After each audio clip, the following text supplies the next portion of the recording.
He knows he's in for it with me.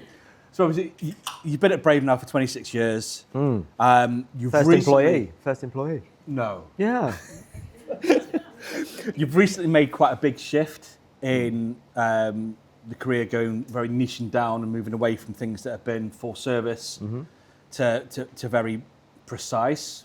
So the first thing I want to know is like, what was the moment that made you think, shit, we need to pivot? Because being a full service for 20 years and then niching is a big thing. So what drove that?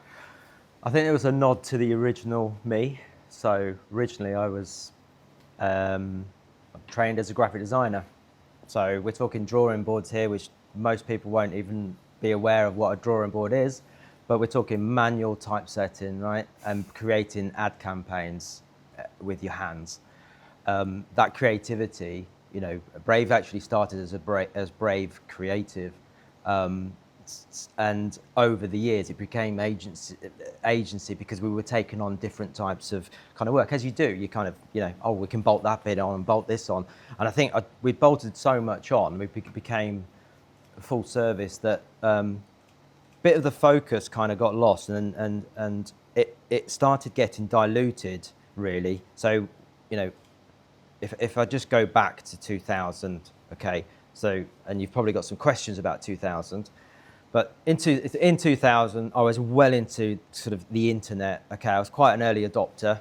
In fact, it was mid-90s. I'd launched a website of my own then. So a catalogue, I'll call it a catalogue. Nobody even knew what the word e-commerce meant then. So I got into digital quite early, probably a bit too early. And 2000, I was a graphic designer, I was freelancing. And then I started outsourcing web development, okay? at the time, it was being offshored. Then I decided, you know, okay, it might be cool to get my own dev team in place. So I started kind of 1 dev, 2 devs, a designer, designer. They were still called web designers then. So over the years, it kind of became a full service agency. But what happens is the focus kind of gets lost sometimes. And that's basically what started to happen, a bit of the focus. And you kind of like pushing between dev and don't get me wrong, a full service agency is absolutely amazing. But unless you've got focus in both of those areas and that integration and you're dovetailing, as they say, between the two, you can't be as tight as you need to be for the customer. So any retailer that you're working for, you've got to put your hand on heart and say, okay, if they're coming to us for everything, are we giving them the best of everything, etc. Now, I'm not saying we didn't do that. I'm just saying that the focus got lost along the way in the latter years. And I then kind of started thinking, right, well, I started this as a creative and I'd always immersed myself with marketeers and journalists and content people, right? That's where it came from, and I kind of felt that was getting lost, and I really just looked at my roots, and it felt better to do that. So doubled down, pure play performance marketing, get even tighter as well in terms of focus, and I think that's the long-winded answer, really. No, it's a great answer because I think all agencies feel that at some point and go through those questions of fuck it, let's sell everything, let's be everything to everyone. Yeah. It's easy, you do it. You're trying to make money, aren't you? Exactly. The other aspect as well, obviously, there's the commercial aspect as well. So I'm not going to hide that. You kind of look at your P&L and you think, okay, where's the best profit? Yeah. And sometimes, you know, as an integrated agency, you kind of, some years dev is up there, then some years your marketing performance is there, and it does shift around over the years, and economic kind of downturn, etc. So that's basically what all of this came to an answer for me. It's like, okay, let's double down and focus. So now there's no dilution. You've got pure focus. It sounds like you've got an easier life. What's the one thing that you let go of that you miss? Personally, probably the creative part of it personally. So as a graphic designer, I miss it. I can still do it with my eyes closed. I was fortunate. I really had a really good mentor when I was a junior designer. We're talking early 90s. Literally, he would make me redesign a brand 20 times, and it had to be perfect. And we're talking manual changes as well. Not now. It's like you click, click, click, and it's done. It would be manual. That teaches you quite a bit when you're designing something with your hands. I think it's totally different than doing it on a screen, because I never forget those times. I'd literally be swearing like, what the hell, like I've done it 15 times. No, it needs to be. You can use it. I know. So you don't. I've got memory muscle. I can think back now, thinking, God, he made me do it, redo it, and redo it, and redo it so many times, and you learn from that. Yeah. I don't know if that answers your question, but that's the bit that I miss, having my balls broken. I love it. Sorry, is that being recorded? Of course it is. Sticking with the past, so we'll go back to the 1700s. I mean, I'm not going to remember everything. I'm so old. School, God. like most founders, school wasn't a fit for you, or you weren't a fit for it, whichever way you look at it. No, Creative came out of you. What made you realise that you wanted to be creative, or you enjoyed? I pretty much failed my exams in design, and I mean I had a lot of stuff going on at the time, but I just made a really bad decision in terms of my final piece. Okay, and but I didn't give up. I knew I was going to be pretty good at design, so I never gave up. So I just kind of, I knew I was good, I just messed up, and that's it.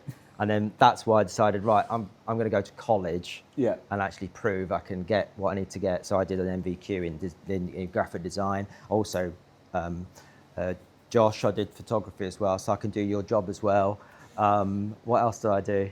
I actually dabbled in textile design as well. So it was like an all-encompassing creative course, basically. And that taught me quite a bit about understanding kind of different disciplines, basically. So you go from immersing yourself in the world of design, different mediums, all the rest of it, and then you go and work on a shop floor?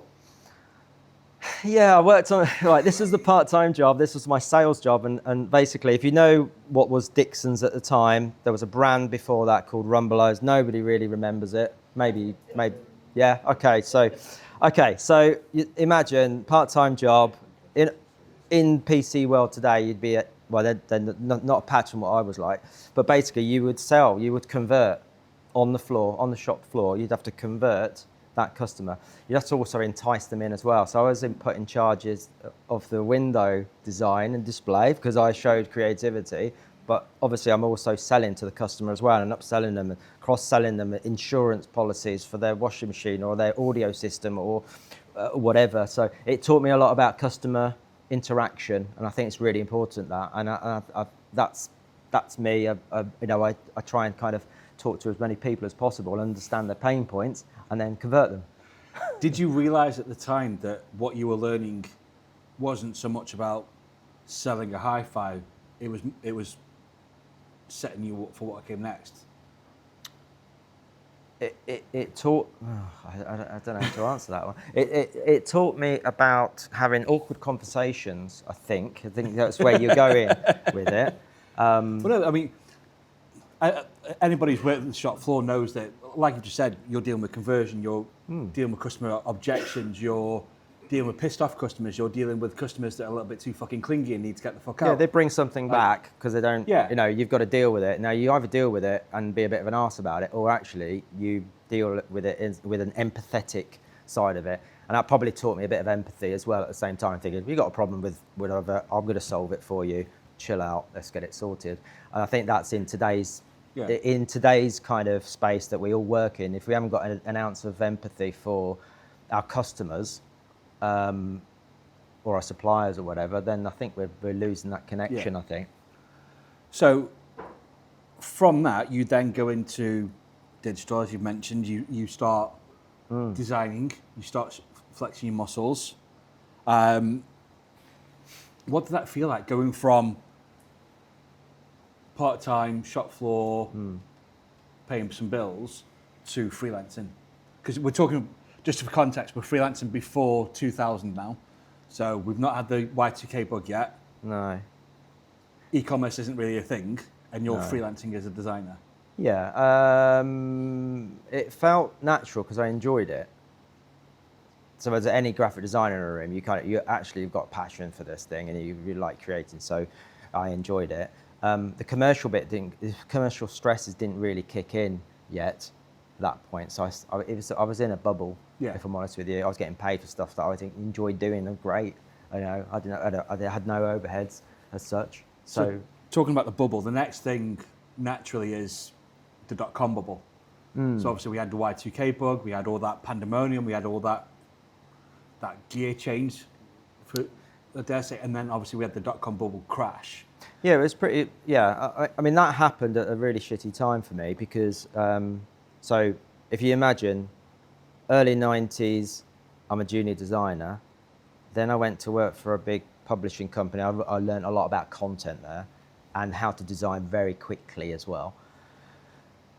You missed the bit about I actually started an agency for 3 years in between, at the age of 20, and I learned about the commercial side of it by somebody probably 10 years older than me. It was great, it was brilliant. I learned about the financial bit as well as the creative bit and the customer bit and all of that.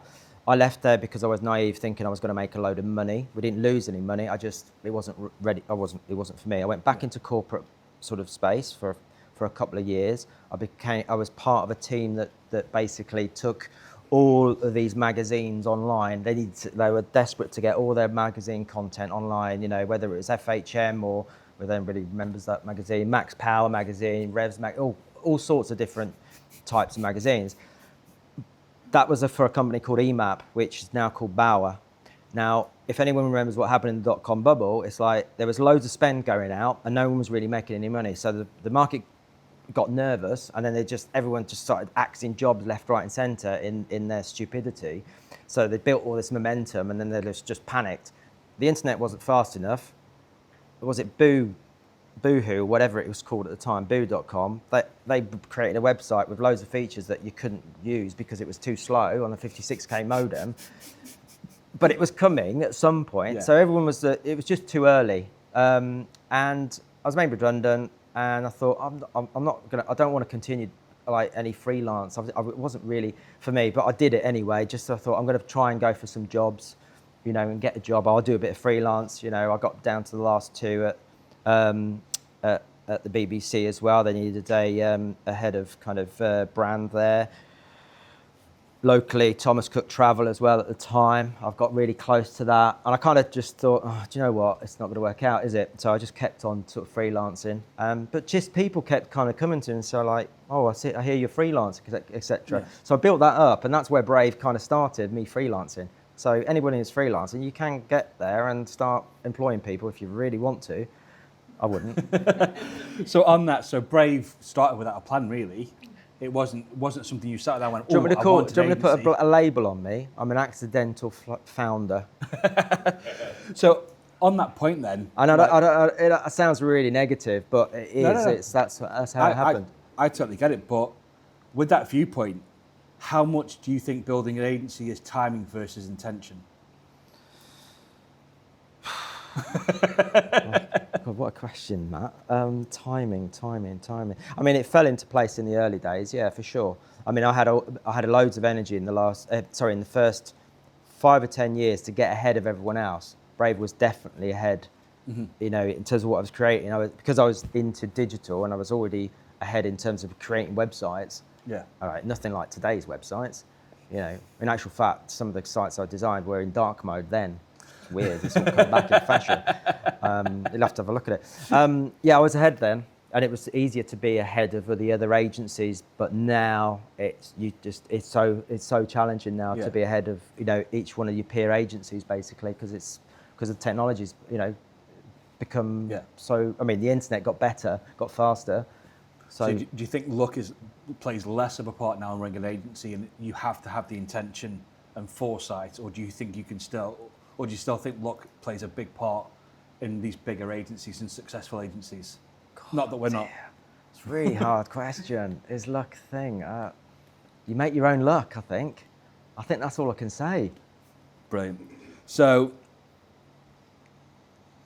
what mistakes do you think agencies are still making that you've seen throughout 20 years doing it? Do you know what Yeah, I I mean? didn't understand the numbers to start off with, and especially if you're a kind of a creative and you start an agency, if you don't understand your numbers earlier on, if you understand it really early on, or get someone in to, that's the biggest piece of advice, right? Basically, Know your numbers. because then that paves a trajectory for your agency as well.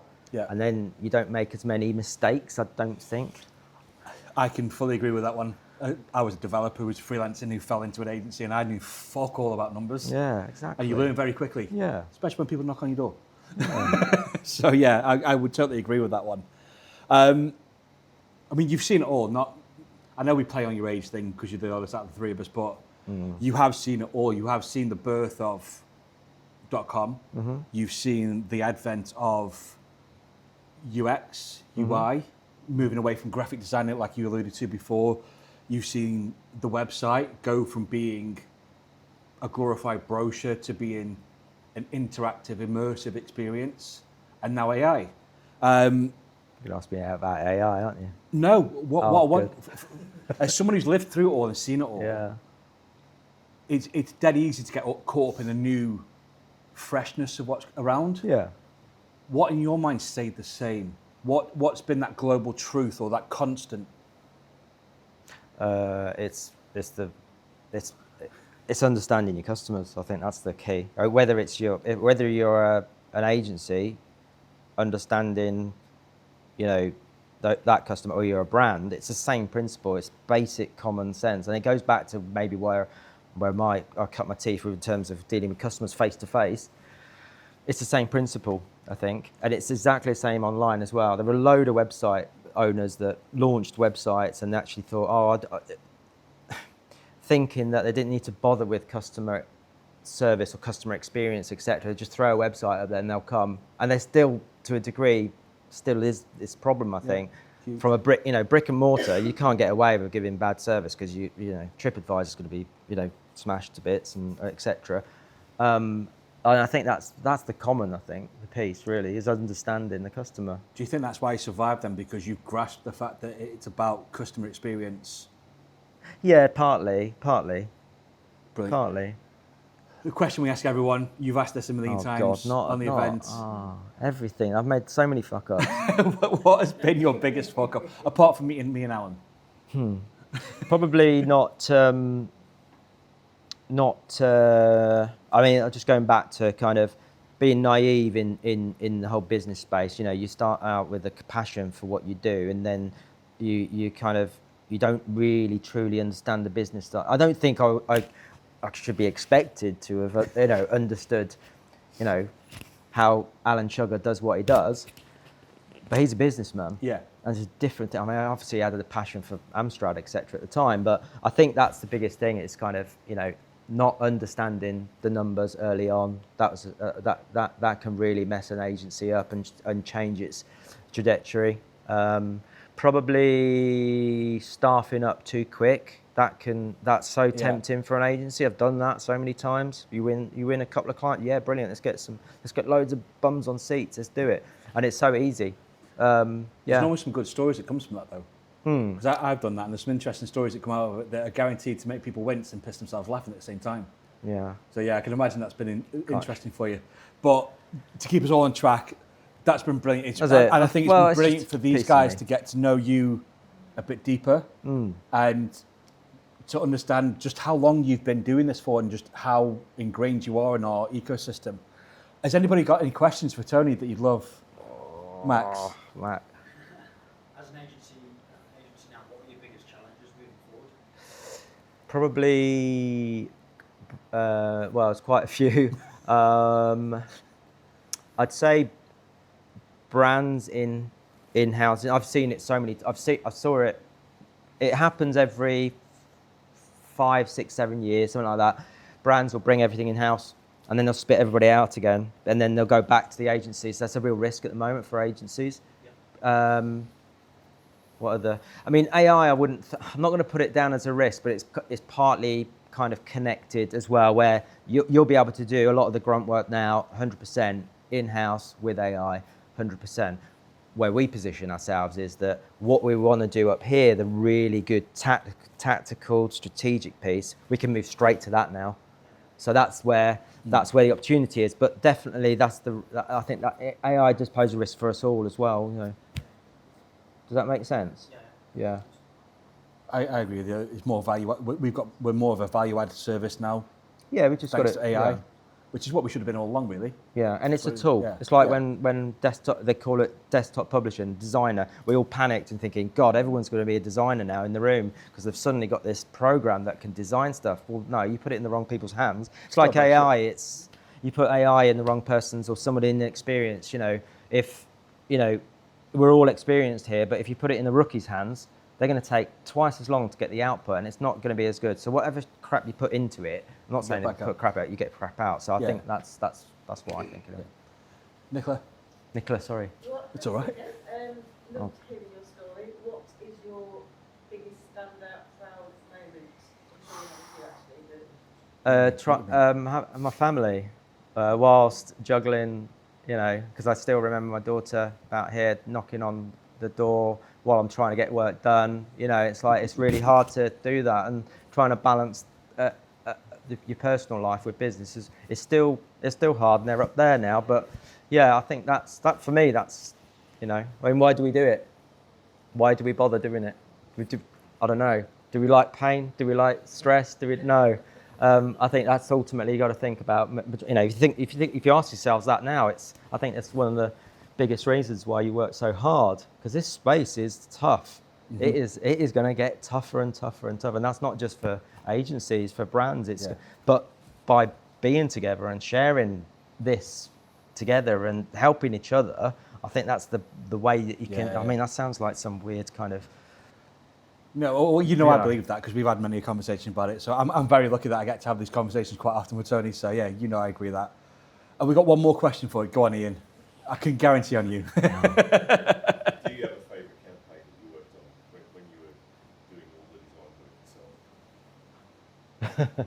Probably the Max Power campaigns. I did all their online advertise, you know, and at the time it was crude in terms of animated GIFs. That's all we had. So that is it. We didn't have videos really. It couldn't. The internet couldn't cope with video, so it was all animated. So you'd have to literally make. That's the other side of training, is kind of video editing at the time. So you'd create the video, then you'd have to export it as an animated GIF. Then you'd have to really hunker it down in terms of file. So there's loads of campaigns for that online from an animation exhibition as well. I used to do the creative for Max Power's exhibitions as well. But I'd be able to morph the digital campaign online and from emails and magazines to the. So I kind of do. It's a cyclical cycle in terms of what I've done. There's a picture of me and Max Power with frosted tips. Really? And a Golf Mark 2. I need to send it to you because I don't know how the fuck I pulled it off. I don't think I did, to be fair, but Did you pull it off? I don't think so. No. But luckily they were more interested in the car than me. But I would have been a consumer of your content. Yeah, we had Jordan coming into the office quite a bit at the time. That's when she didn't have all the plastic surgery. Yeah. So, or Katie Price, as some people would know her now. Yeah, fucking hell. Although, thank you so much for being you and being open and so candid with everyone. For those of you who've not had a one-to-one or not caught up with Tony and want to delve into it more, he's always here. Old fart. He is one of the people that I would describe as being very human. And by that I mean empathetic, understanding, give and take. Try and make me cry or something. But yeah, definitely catch up with him. But on behalf of me in the living room, thank you very much.